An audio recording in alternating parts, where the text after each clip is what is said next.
Sophie Drapier, merci de nous rejoindre ce matin. On s'était vu il y a un an. Exactement. Pour vous nous présentiez l'étude Optipompe. Maintenant, à un an, nous avons des résultats, je crois. Exactement, oui.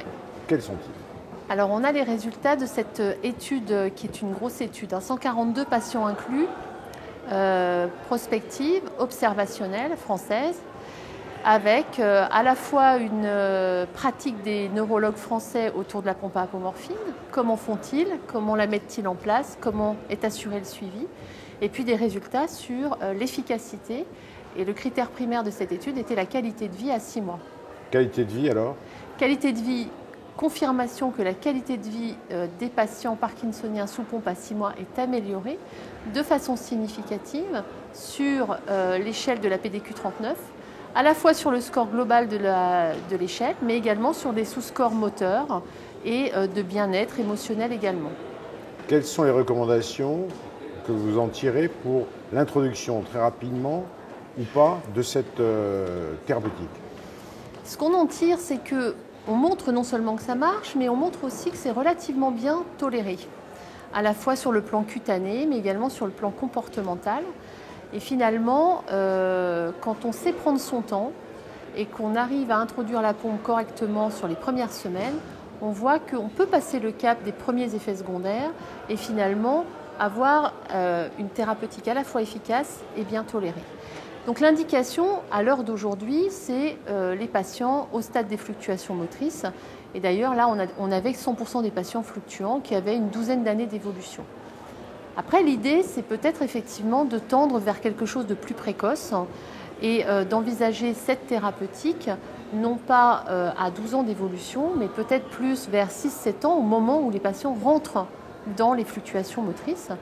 Et ce sera d'ailleurs probablement l'objet d'une prochaine étude visant à évaluer la pompe à apomorphine dans cette indication versus traitement médical conventionnel anti-parkinsonien.